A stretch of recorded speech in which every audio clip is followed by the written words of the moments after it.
আমাদের আজকের নাটক যোদ্ধা। রচনা ও প্রযোজনা সুলাইমান খোকা। নাট্যানুষ্ঠান যোদ্ধা।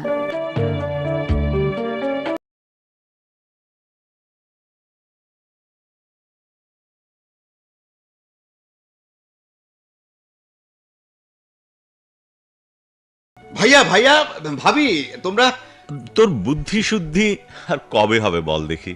ষাঁড়ের মতো চেঁচাচ্ছিস কেন? তোমরা কি বেরোচ্ছ না ঢুকছো? তার মানে মানে কোনো পার্টিতে যাচ্ছ নাকি কোনো পার্টি শেষ করে এইমাত্র ঘরে ঢুকলে? ঘরে ঢুকলাম, আর ঘরে ঢুকেই তোর চিৎকারে কানটা ফেটে যাওয়ার দশা হলো আর কি। সরি ভাইয়া সরি। তোমরা তো জানো আজ একটা বিশেষ দিন। এই বিশেষ দিনে বরাবরের মতো এবারও লতিকা নিজ হাতে সব রান্না বান্না করেছে, আর আমি নিজে সব গোছগাছ করছি। সে তো জানি। তা তোমরা কি বাইরে থেকে খাওয়া দাওয়া সেরে এসেছো ভাবি? না, বরঞ্চ খিদেটাকে চঞ্চনে করে ফিরছি। নাইট ওয়াক করে এলে নাকি? কি যে বলো না, ফাংশনে গিয়েছিলাম। তোমার ছেলেমেয়েরা কোথায়? মল্লিকা, অতুল? ওদের কথা আর বলো না ভাবি। ওরা দুজনেই মোটামুটি ব্যস্ত। একজন সঙ্গীত বিশারদ আর অন্যজন নৃত্যপটীয়সী। আজকের দিনে ওদের কদরের শেষ নেই। তোমার ছেলে মেয়ে দুটো আসলেই খুব গুণী। ঠিক আছে, এসো। এখানে দাঁড়িয়ে দাঁড়িয়ে আলাপ না করে বরং খাবার টেবিলে গিয়েই বসি। কি ব্যাপার ভাইয়া, তুমি হাঁ করে তাকিয়ে আছো কেন? শুনছি, তোর কথা শুনছি। আর আর কি? আর দেখছি তোকে, কত সুখ তোকে ঘিরে রয়েছে। এমনটা সবার কাছে মনে হয় ভাইয়া। ওই নদীর এপার কহে ছাড়িয়া নিঃশ্বাস, ও পারেতে সব সুখ আমার বিশ্বাস। ছাড়ো তো এসব কথা। তোমার বউ লতিকা কোথায়? দোতলার ঘরে টেবিল সাজিয়ে বসে আছে। কিন্তু এখনো রাত 10টাই বাজলো না, এত তাড়াতাড়ি খাওয়া দাওয়া ঠিক হবে? বসতে বসতে 10টা বেজে যাবে। চলো চলো। কিন্তু হাত মুখটা ধোয়ার সময় তো দিবি নাকি? হাত মুখ আমার বাথরুমে ধুয়ে নেবে। চলো চলো। পেট চোঁচো।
মনোর,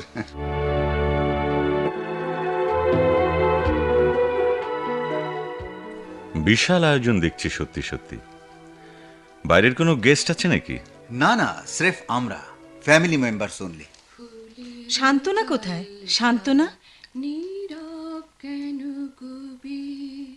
ওই যে মার পছন্দের গানটা গাইছে। ওকে খেতে ডাকুনি? ডাকিনি মানে? আমি নিজে মার ঘরে গিয়ে কবার করে বলে এসেছি। আসছে না কেন?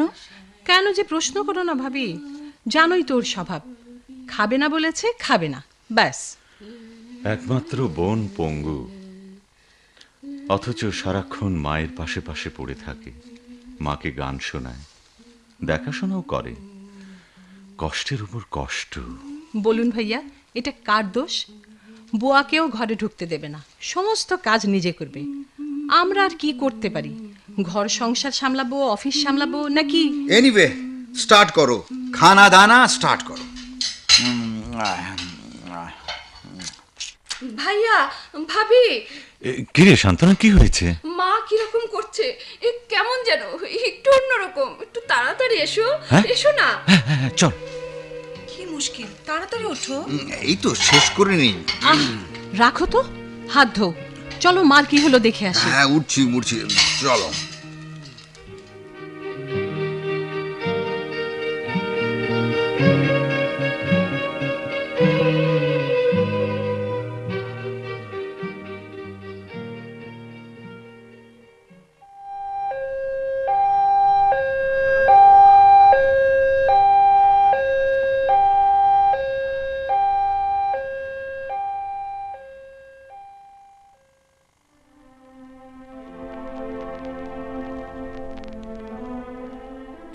ভাইজান, কি বললো ডাক্তাররা?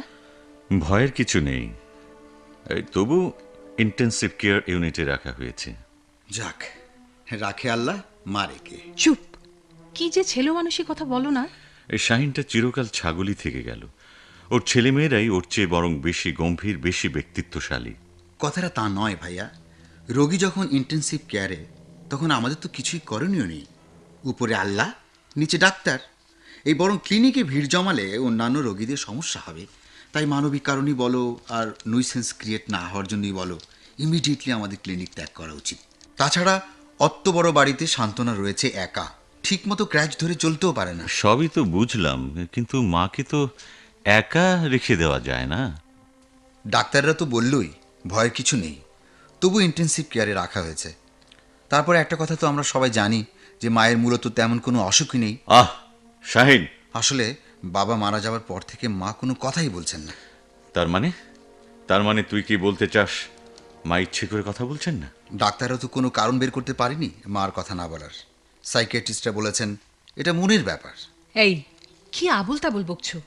কোনো মানুষ কি ইচ্ছে করে এত বছর কথা না বলে থাকতে পারে? সেটাই তো রহস্য, সেটাই তো সমস্যা।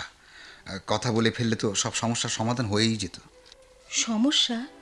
মা তো আমাদের কারো কোনো সমস্যা করছেন না ভাই শাহিন। তুমি বুঝতে পারছো না ভাবি, আমাদের সম্পত্তি, বাড়ি, ঘর সবই তো মান নামে। এতে বড় রকমের একটা ফ্যাকরা আছে, সেটা বুঝতে পারছো না? এই মুহূর্তে এসব কথা না বললে কি নয়? লোকে শুনলে আমাদের কি ভাববে বলো তো? আশেপাশে রোগীদের লোকজন আছে, সে খেয়াল আছে? আরে রাখো, আজকাল কে কার কথায় কান দেয় বলো? ভালো কথায় না দিলেও দেখো গে, মন্দ কথায় ঠিকই কান দেয়। আরে রাখো, ওসব উস্কানিমূলক কথাবার্তা বলো না। শাহিন, কথা না বাড়িয়ে তোর মন চাইলে তুই তোর বউকে নিয়ে বাড়ি চলে যা। ভাইয়া, আমাকে আবার টানছেন কেন? না না, ঠিক তোমাকে টানার কথা না। শাহিন বাস্তবিকই বলেছে, আসলে এখানে আমাদের কারোরই প্রয়োজন নেই। তাই বলেছিলাম তোমরা দুজন বরং বাড়ি গিয়ে রেস্ট নিতে পারো। দরকার হলে কাল ভোরবেলায় তো আসতে পারবে। এক্স্যাক্টলি, চলো বাড়ি চলো। আল্লাহ চাহে তো ভোরের মধ্যে মা ভালো হয়ে যেতে পারেন, তখন একটা ফোন করে দিও তো ভাইয়া। মা রিলিজ হয়ে গেলে তো আর আসা দরকারই হবে না। হ্যাঁ, তাই হবে। মানবী, তুমিও না হয় বাড়ি চলে যাও শাহিনদের সাথে। একসাথে দুইজন কষ্ট করে কি লাভ? আমিই থাকি। বরং আমি থাকি, তুমি চলে যাও। না না, হঠাৎ মার যদি কোনো কিছু দরকার হয়? মার হঠাৎ কোনো কিছু দরকার হলে তোমার চেয়ে আমি বেশি কাজে লাগবো, বুঝতে পেরেছো? ও ও হ্যাঁ, বুঝেছি। তাছাড়া তুমিও তো প্রেশারের রোগী। সেটাও ভেবেছি। তাহলে তাহলে আমি থাকি, ভোরবেলা কেউ আসলে আমি চলে যাব। কিন্তু রাতে তুমি শোবে কোথায়? একটা রাত না শুলে কি হবে, সোফায় বসে থাকবো, নয়তো এই যে দেয়াল ঘেরা বাগানটায় পাচারি করে রাতটা কাটিয়ে দেবো। সেই ভালো, সেই ভালো। ডিসিশনটা মন্দ না। তাহলে ভাবি তুমি থাকছো না? হ্যাঁ ভাই লতিকা, আমি থাকি, তোমরা যাও।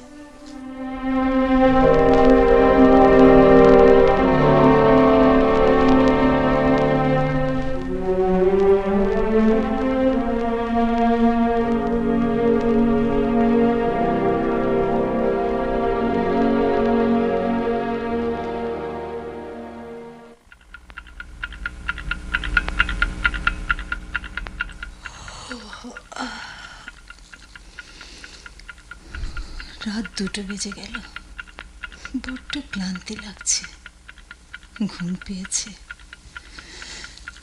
ঘুম তো পাবেই। সমস্ত নগর মহানগর এখন আরামে শুয়ে আছে, ক্লিনিকটাও বড় শুনশান ফাঁকা। সোফায় বসে থেকে গাটা একেবারে ব্যথা হয়ে গেছে, একটু হাঁটাহাঁটি করলে ক্লান্তি দূর হবে।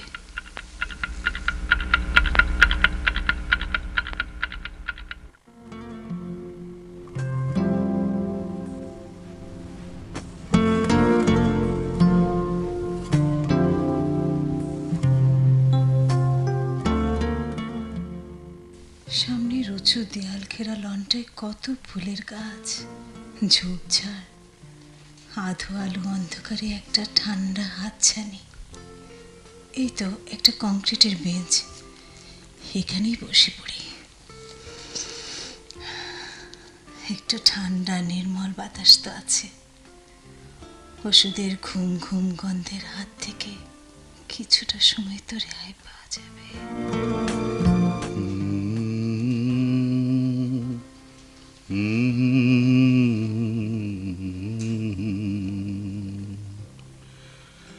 ক্লান্তি আমার ক্ষমা করো প্রভু, পথে যদি পিছিয়ে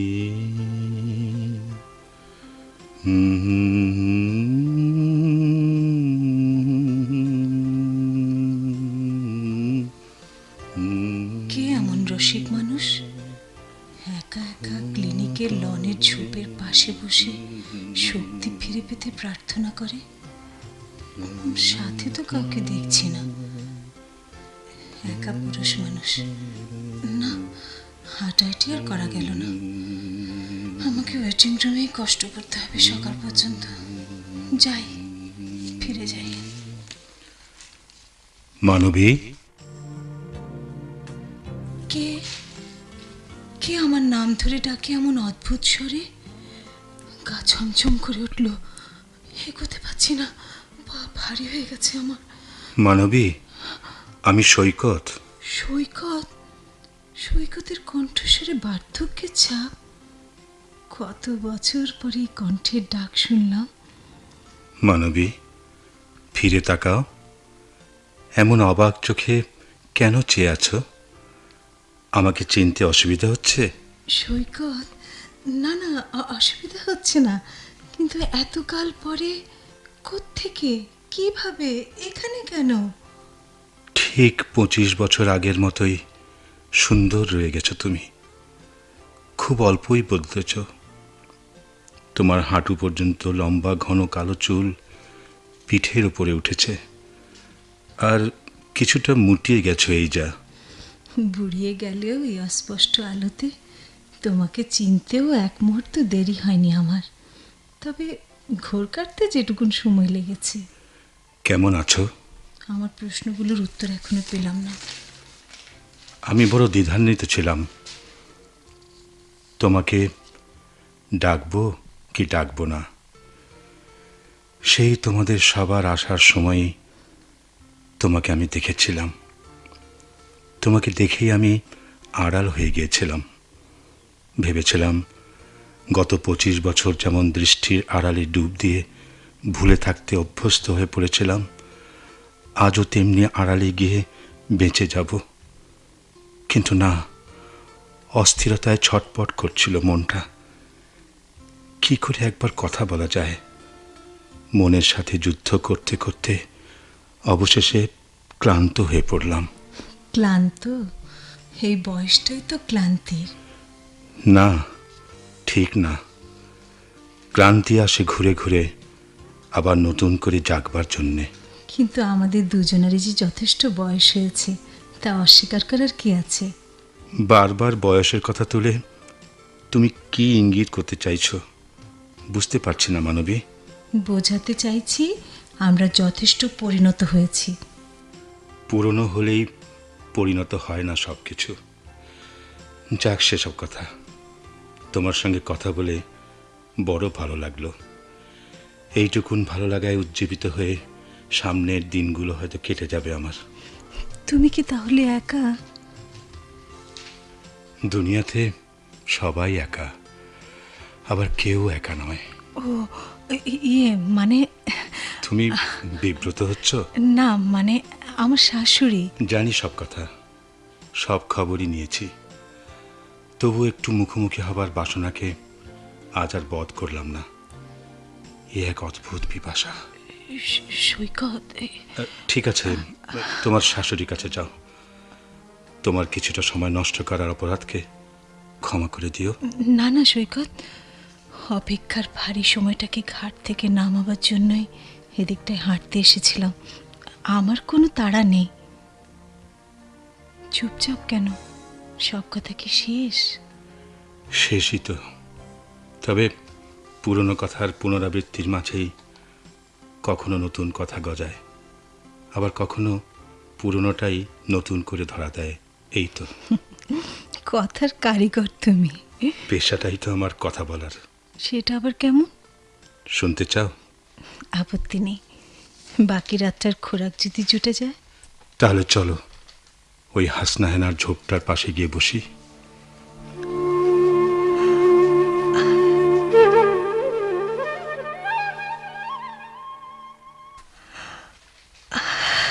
পাগল করা সুবাসী হাসনাহেনার। বসো এখানে। এমনি মুখোমুখি বসতাম আমরা। সেই 69, 70, 71-এও বেশ কটা দিন। এখনো মনে হয় এই তো সেদিনের কথা। মেঘে মেঘে বেলা পেরোয়, অথচ মনে হয় যেন সকাল বেলা। কি করছো এখন? একটা মফস্বল কলেজে শিক্ষকতা।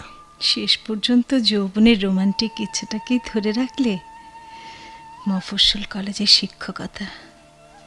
ঢাকায় আসো না? আসি। আমাদের ঠিকানা জানো না? জানি। তারপরও এত বছরে একবারও এলে না। কোন সম্পর্ক নিয়ে আসবো? ইয়ে না, মানে তুমি একা কিনা বললে না যে? তার মানে? মানে বউ, ছেলে, মেয়ে। হাসছো কেন? হাসছি তোমার বোকার মতো গতানুগতিক প্রশ্ন শুনে। সরি, আমি আসলে ঠিক গুছিয়ে প্রশ্ন করতে পারছো না। একটা অজানা ভয়, শঙ্কা তোমাকে আচ্ছন্ন করে রেখেছে।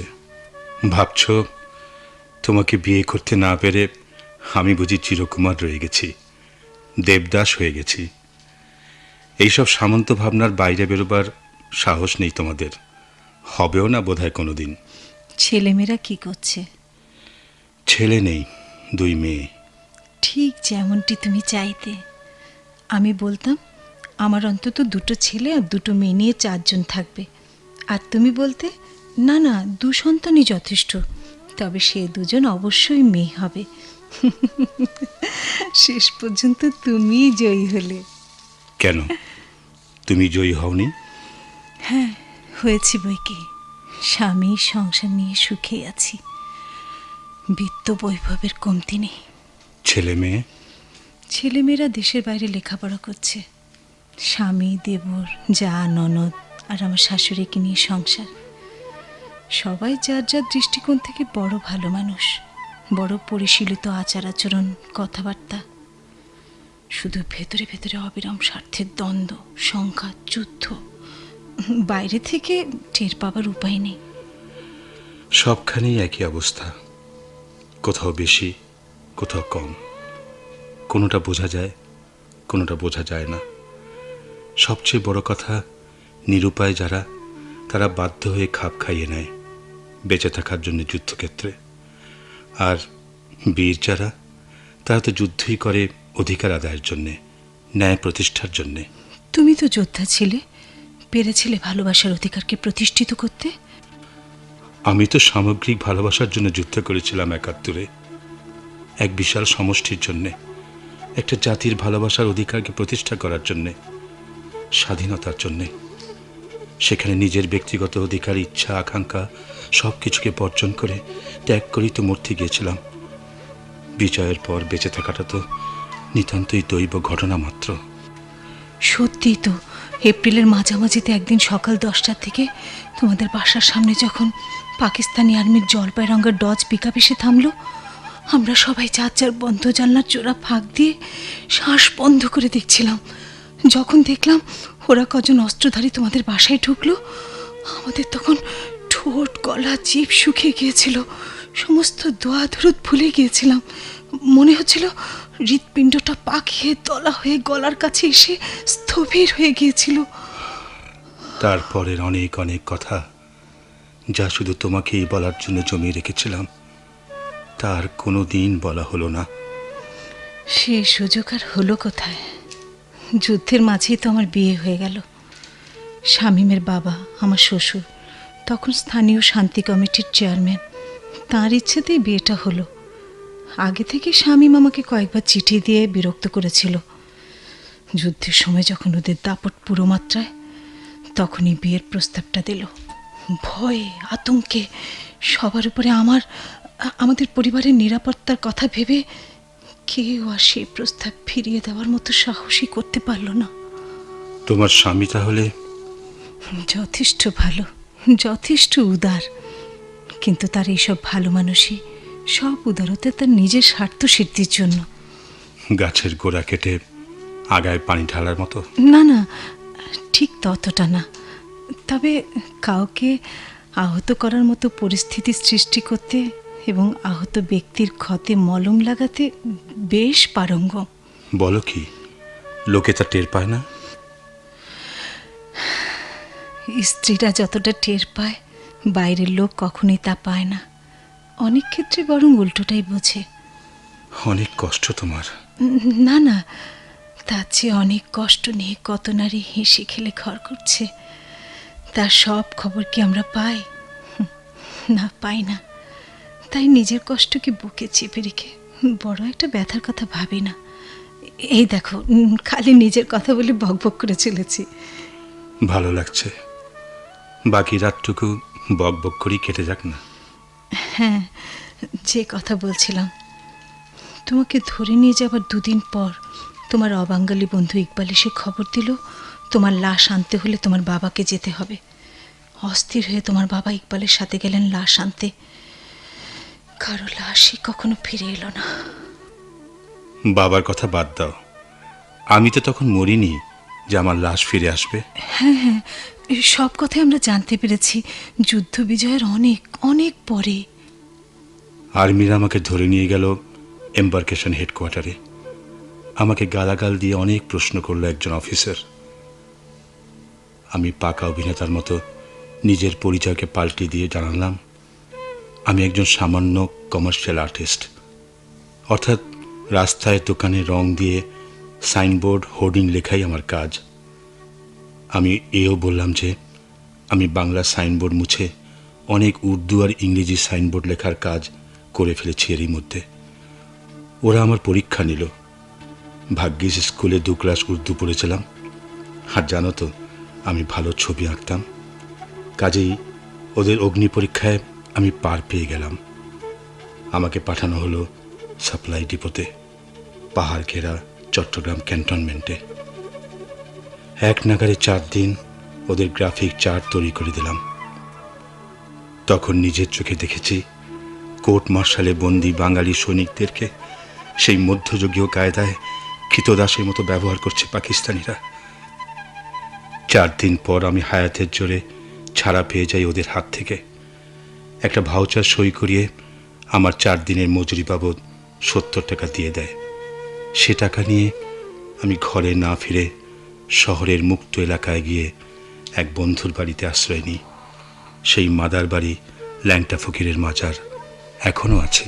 হ্যাঁ হ্যাঁ, সেসব কথা আমরা মেজবাবাইয়ের কাছ থেকে পরে শুনেছি। তারপর তুমি স্টিমারে ডেকে চড়ে সন্দ্বীপ, চাঁদপুর, বরিশাল হয়ে নারায়ণগঞ্জে গিয়ে পৌঁছেছো হয়তোবা। পৌঁছেছিলাম অনেক অনেক অভিজ্ঞতার মধ্য দিয়ে। সে এক লম্বা কাহিনী। সেখান থেকে বাসে, নৌকায়, লঞ্চে চড়ে মাইলকে মাইল হেঁটে রোদে পুড়ে বৃষ্টিতে ভিজে মুক্তাঞ্চলে। পথে পথে কত লোকজন, কত সাহায্য, কত কি। সেই সব লোকজন, সেই সব পথ এখন আর চেনা সম্ভব না। এইসব কথা আমাদের জানবার কোনো উপায় ছিল না, জানতেও পারিনি। জুন মাসের শেষ দিকে ট্রেনিং শেষে আমরা কজন গেরিলা চলে আসি রায়পুরা থানার নারায়ণপুর বাজারে। লোকজন আমাদেরকে খেতে দিত, আশ্রয় দিত, আর অবসর পেলেই জানতে চাইতো নানা কথা। একদিন, আচ্ছা ভাই, দেশটা স্বাধীনতার কতদিন লাগবো? কি করে বলবো বল? মুক্তিযুদ্ধ কবে শেষ হয় কেউ বলতে পারে না। কিন্তু যেভাবে মানুষ মারতাছে গুলি করে, ঘর বাড়ি, আট বাজার, যেভাবে আগুন জ্বালে ছারখার করতেছে, মা বোনের ইজ্জত মারতাছে, ইচ্ছা করে। সৈকত ভাই, আমার মাথায় কিছু আসে না ভাই। কি আপনার মাথায় আসে না মতিন ভাই?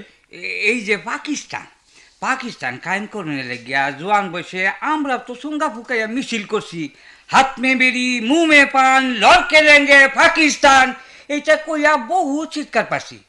পাকিস্তান হইল, জিন্না সাহেব বড় লাট হইল, খানের গোষ্ঠী গভর্নর হইল, আইয়ুব খানে ডান্ডা মারলো, পথে ঘাটে সেফ ফালাইলে। ও হন আবার ইয়া হিয়া খান বলে মানুষ মাইরা মাটি চায়। এই পুরা মাটি দিয়া হ্যাঁ করবোটা কি? এই পোড়ামাটি দিয়েই ওদের কবর বানাতে চায়। পাকিস্তান ওনের কয়েক বছর পরই ঢাকায় ছাত্র মাইরা ফেলাইল, শহীদ হইল কত ছাত্র। আচ্ছা কারণটা কি? কারণ ওরা ইংরেজদের মতোই আমাদের প্রভু থাকতে চায়। 1000 মাইল দূর থেকে এসে আমাদেরকে শাসন শোষণ করতে চায়। পাকিস্তান হওয়ার পরের বছরই তারা শুধু উর্দু ভাষাকেই রাষ্ট্রভাষা করতে চেয়েছিল ধর্মের ধোঁয়া তুলে। আমাদের এই মায়ের ভাষা বাংলাকে ওরা ম্লেচ্ছ ভাষা, কাফেরে ভাষা বলে গাল দেয়। কেন এরম করে? আমরা বাংলা ভাষা কইলে হ্যাঁ করে অসুবিধাটা কি? আমাদের 1000 বছরের সংস্কৃতিকে, আমাদের ভাষাকে নষ্ট করে ওরা আমাদেরকে কেনা গোলামের মতো ব্যবহার করতে চায়। আর কত গোলাম বানাইব? এমনিই তো তাকে ইচ্ছে মতো দেশটা চালাইতেছে আজ 24 বছর ধরে। পাকিস্তান তৈরি হওয়ার প্রায় 23 বছর পর 70 সালেই প্রথম সাধারণ নির্বাচন হলো। এই নির্বাচনে বাঙালিরা বিপুল ভোটে জয়লাভ করলো। অথচ পশ্চিম পাকিস্তানি নেতার কথা মতো অধিবেশন স্থগিত করা হলো। সারা দেশে বঙ্গবন্ধুর ডাকে শুরু হলো অসহযোগ আন্দোলন। অপরদিকে রাতের অন্ধকারে ঘুমন্ত মানুষের উপর গুলি চালানো শুরু করলো পাকিস্তানি মিলিটারিরা।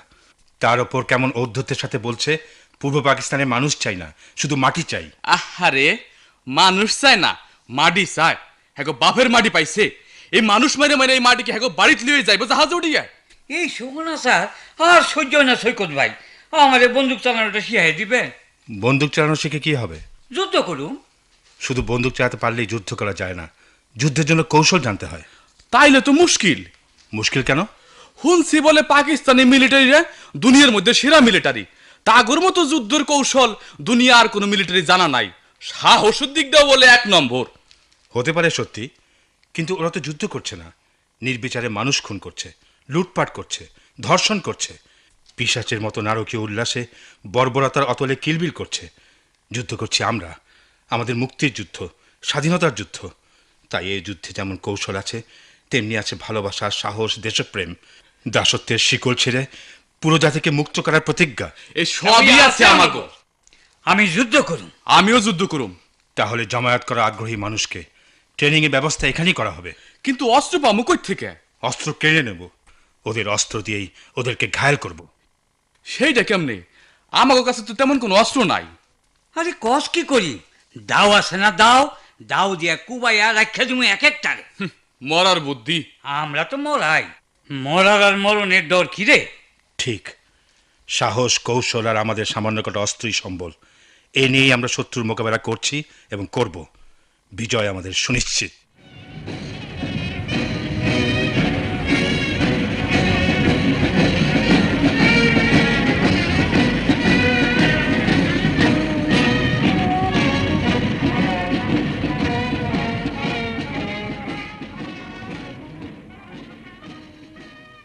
এইভাবে সারা দেশের আনাচে কানাচে সংগঠিত হলো যুদ্ধের মহড়া।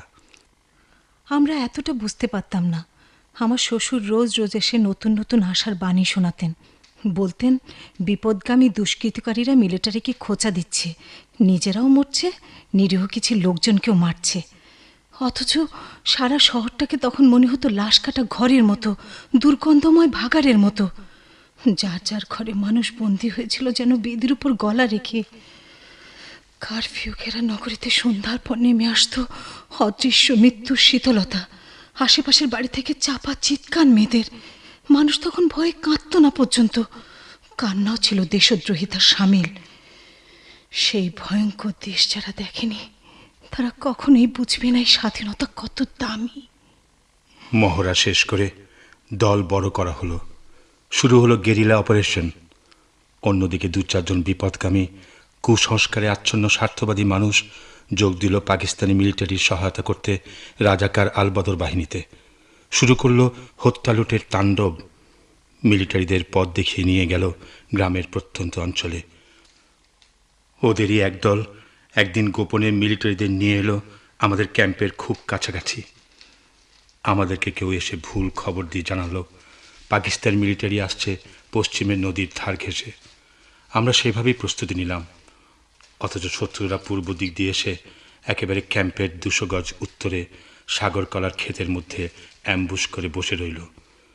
যখন টের পেলাম তখন আর পিছু হাঁটার সময় নেই। আমরা সামনাসামনি যুদ্ধ শুরু করলাম।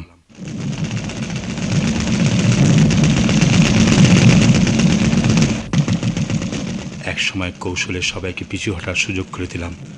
শেষমেশ পিছু হটতে গিয়ে একটা গুলি এসে লাগলো আমার পিঠে। রক্তাক্ত দেহ নিয়ে বন জংলা বিল পার হয়ে আমি নিরাপদ জায়গায় চলে গেলাম। মিলিটারিরা বাজারটা আগুনে পুড়িয়ে দিল, গ্রাম জ্বালিয়ে দিল। ঝোপঝাড়ে পালিয়ে থাকা বুড়ো বুড়ি শিশু মহিলাদের টেনে বের করে ব্রাশ করে মারল। সে কি বিভৎসতা! এক এক জনের উপর এক এক ম্যাগাজিন গুলি শেষ করলো। মানুষের চেহারা শরীরে সে কি বিভৎস রূপ! তুমি কি করে বেঁচে গেলে? জানি না, শুধু মনে পড়ে কোনো এক বাড়ির সামনে গিয়ে ধপাস করে পড়ে গিয়েছিলাম।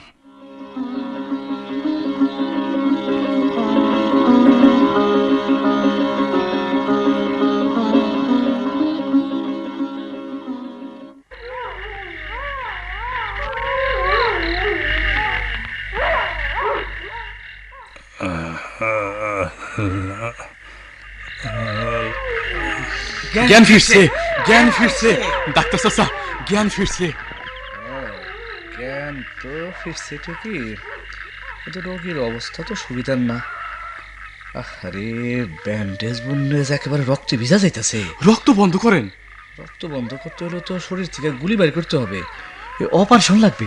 দরকার হয় অপারেশন করেন। হ্যাঁ, আরে অপারেশন আমি কেমনে করুম? কি ছাতার ডাক্তার হয়েছেন যে অপারেশন করতে পারেন না? আরে আমি কি সেই ডাক্তার নাকি? ওষুধ বেচা ডাক্তার। গ্রামে ডাক্তার নাই, তাই ছোটোখাটো অসুখে কিছু ট্যাবলেট কিছু ক্যাপসুল দিয়ে মানুষের উপকার করি। সব ওষুধ কি আমি চিনি না সব রোগ বুঝি? তাছাড়া শরীর কাটটা গুলি বাইর করুন সার্জনের কাম। দেহ ভাই হবি ডাক্তার, তুমি ছাড়া আমাকে 2-4 গ্রামে কোনো ভরসা নাই। তুমি তো বহুত মানুষের পুরা টোরা অপারেশন করো, সৈকত ভাইয়ের ব্যবস্থাটা তেমনি করো। আরে কি ফ্যাসাতে যে পড়লাম। কোনো কথা শুনুম না, যা হয় একটা কিছু করো। ওনারে সদরে নিতে পারলে বাঁচানো যেত, কিন্তু যেইভাবে রক্ত ঝরতাছে রাতটা ঠেক দেওয়ানি তো বড় মুশকিল। তাইলে উপায় কি? এখন রক্ত দেওয়া খুব জরুরি। রক্ত? রক্ত? কত রক্ত দরকার বলেন ডাক্তার চাচা? আমার শরীরের সব রক্ত দিতে আমি রাজি, তবু সৈকত ভাই যেন কিছু না হয়, সে যেন ভালো হয়ে যায়। রক্ত কি আমার শরীরে কম আছে? আমার শরীর থেকে রক্ত নেও ডাক্তার। আরে খালি রক্ত হইলেই তো চলবো না, রক্তের গ্রুপ মিলাইতে হইব। একই গ্রুপে রক্ত মিল মতো না হইলে তো রক্ত দেওয়া যায় না। এই সেসব বড় বেজে লাগাম, আমি কোনোদিন এই জাতের কাম করি নাই গো। তাহলে রক্তের অভাবে শেষ পর্যন্ত। ডাক্তার চাচা তোমার পায়ে পড়ি, তোমার পায়ে পড়ি, তুমি একটা কাম করো। আমারে পরামর্শ দাও। তোমরা যদি দেশের জন্য রক্ত দিতে পারো, জীবন দিতে পারো, আর আমি বুঝি কিছু চেষ্টা করতে পারি না, বলো বলো কি কাম? আপনি তো ডাক্তার মানুষ, আপনাকে সদরে যেতে হবে। দরকার হইলে সেখান থেকে বড় ডাক্তার আনতে হবে। সদরে যাওয়ান লাগবো? ডাক্তার বলে কি মিলিটারিরা খাতির করবো? ওদের কাছে তো কোনো বাস বিচার নাই গো। তবু আপনাকে এই কাজটা করতে হইব। কিন্তু এত রাইতে নৌকা ছাড়া তো যাতায়াতের কোনো ব্যবস্থা নাই। তাছাড়া নৌকায় যাইতেও তো প্রায় 7-8 ঘন্টা লাগবো গো। সে ব্যবস্থা আমরা করব। আচ্ছা, আপনি যাবেন কিনা বলেন? আরে কি যে করি। আমরা আপনার আমিরগঞ্জ ব্রিজের কাছে দিয়ে আসবো। রাত পোহাইলে আপনি হাইটে হাইটে নরসিংদে যাবেন। বলেন রাজি আছেন? ঠিক আছে। আচ্ছা, তার আগে সকলের রক্তের স্যাম্পলটা নিয়ে যাইতে হয়। যা করার এখন থেকেই শুরু করেন। আচ্ছা চলো, তোমরা সকলে আমার দোকান ঘরেই চলো, সেখান থেকে সব ব্যবস্থা করুন। চলো ডাক্তার চলো। শোনো, আমার বাড়িতে একটা খবর দিও যেন চিন্তা না করে, কাইলে আমি ব্যবস্থা কইরা ফিরবো ইনশাআল্লাহ। চলেন চলেন চলো চলো। শোনো, কিন্তু এইখানে কে থাকবে রোগীর কাছে? রোগীর কাছে থাকা কি খুবই জরুরি? না মানে ব্যথার ইনজেকশন তো দিয়া দিছি, তবে একজন কেউ থাকা উচিত। তাইলে এই বাড়ি মাইনসুরি কারো রাইখে যাই। তারা আছে। তো সন্ধ্যা থেকে রাত পর্যন্ত যথেষ্ট সেবা যত্ন করলো, তাদের তো একটা দায়িত্ব আছে। সেইটা মন্দ না, কিন্তু ওরা তো মনে হয় এই সব ঘুমাইয়া পড়ছে। ঠিক আছে, আমি ডাইকে তুলতাছি। এই যে ভাই সাহেব, বাড়ির মানুষ, এই দিকে কেউ আসবেন? ভাই কেন থাকতেছেন? আর গরম পানি লাগবো? না গো বোন, কিছু লাগবো না। তয় বাড়ির পুরুষ মানুষ কই? বাজানি তো ঘুমাইয়া পড়ছে, বাতি শৈল তো চলাফেরা করতে বড় কষ্ট হয়। সৈকত বাইরে থুই আমরা কামে যাইতাছি, রোগীর কাছে তো একজন থাকুন দরকার আছিল। আপনারা যান, চিন্তা করেন না, কোনো কিছু লাগলে আমি দেখুমনি। আচ্ছা গো বোন, আমরা বড়ই নিশ্চিন্ত হইলাম। আমরা ফিরে আসুন কাল সকালের মধ্যে। সরি না, কোন ডাক্তার চাচা? পারলে বেহান বেলায় তোর চাষিরে খবরটা দিস যে আমি নরসিংদী গেলাম রক্তের জোগাড় করতে। আচ্ছা চাচা, বেন বেলায় সেই ব্যবস্থা আমি করুম নি, আপনি কোনো চিন্তা করেন না। ঠিক আছে, আচ্ছা তাহলে আমি আসি মা। হ্যাঁ, আমরাও আসছি গো বোন।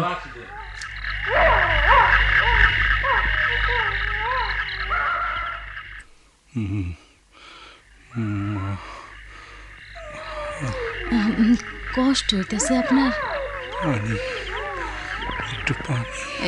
এই তো দিতেছি পানি, নেন পানি নেন, মাথাটা একটু তুইলা পানি খান।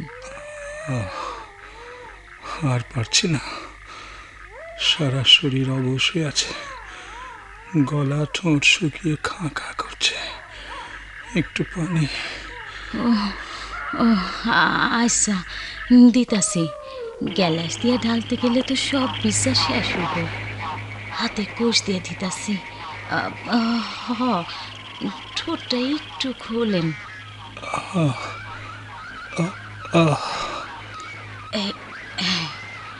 এইবার ভিজা হাত দিয়া আপনার চোখ মুখ কপালটা একটু মুছা দিই, আরাম লাগবো।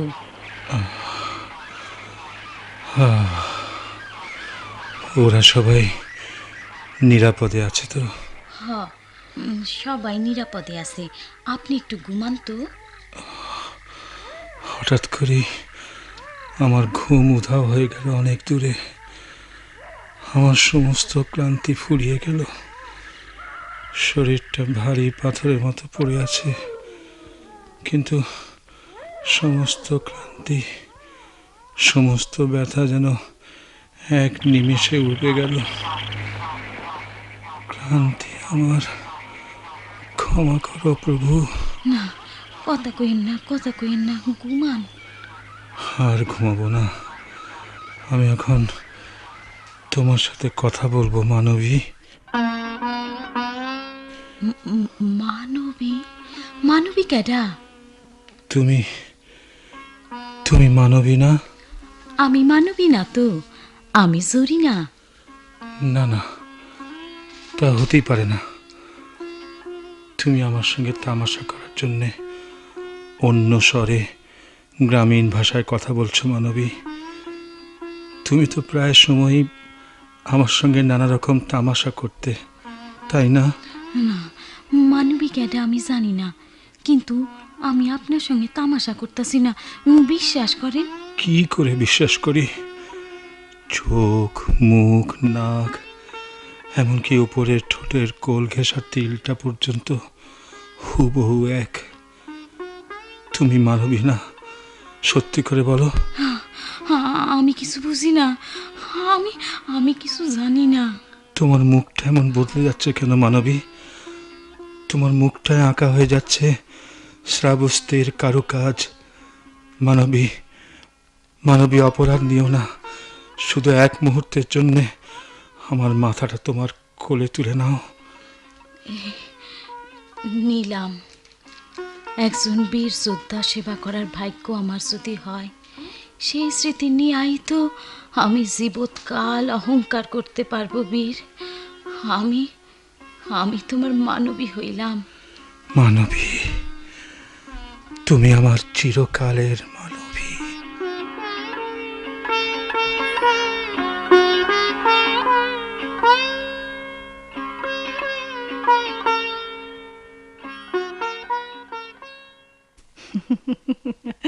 তুমি শুয়ে রইলে জরিনার কোলে? না, মানবীর কোলে, শেষ শোয়া। যেমন এই মুহূর্তে শুতে ইচ্ছে করছে তোমার কোমল কোলে। আমি যে পর স্ত্রী। তুমি তো মানবী, স্ত্রী, কন্যা, জায়া, জননী, সবই তুমি। এমন হাসনা হেনার সুবাসে আজও আমার বড্ড ঘুম পাচ্ছে। অনুমতি করো, তোমার কোলে ঘুমাই শিশুর মতো। এই কি তোমার শেষ ইচ্ছে? হয়তো বা তাই। তবে তাই হোক। ক্লান্তি আমার, ক্ষমা করো প্রভু।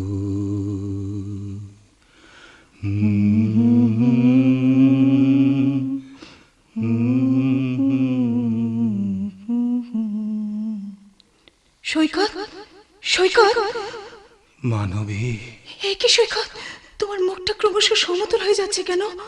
সারা মুখ একটা মানচিত্র হয়ে যাচ্ছে কেন? বাংলাদেশের মানচিত্র, তার বুক চিরে অজস্র রক্তের নদী প্রবহমান।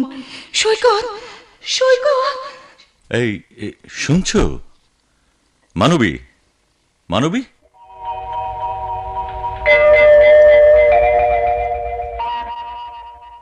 কে? ওঠো। আমি শামীম। ব্যাপার কি? এই বাগানের কংক্রিটের বেঞ্চে শুয়ে ঘুমোচ্ছ যে? সারা রাতের কুয়াশায় ঠান্ডা লেগে যাবে না? মানবী, ওঠো। সৈকত, সৈকত, আমি শামীম, তোমার হাজবেন্ড। স্বাধীনতা, আমার স্বাধীনতা। স্বপ্ন দেখছিলে মানবী, স্বপ্ন। সৈকত, সৈকত, কি আশ্চর্য! কোথাকার সৈকত? ন্যাকাম রাখো। সৈকত কে ছিল ভালো করে জানো তুমি। এতকাল কিছু বলিনি, কিন্তু আজ সময় এসেছে বলবার। আমি যাব সেই গ্রামে, সেই গোকুলনগরে, যেখানে সৈকতের কবর রয়েছে অবহেলায় পড়ে। তোমার ঘোর কাটেনি?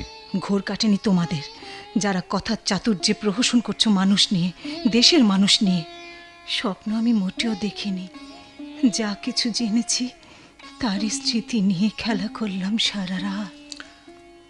সৈকত সম্পর্কে তুমি যা কিছু জেনেছ সেগুলো সব সত্যি নাও হতে পারে।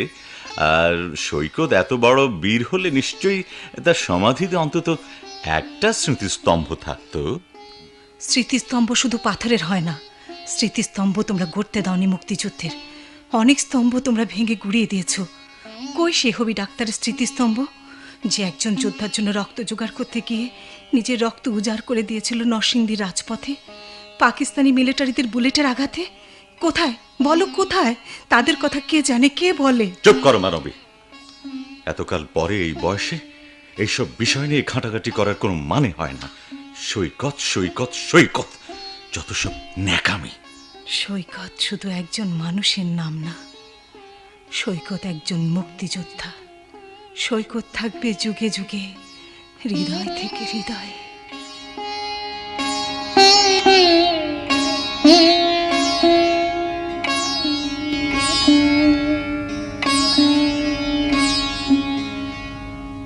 এতক্ষণ যোদ্ধা নাটকের অভিনয় শুনলেন।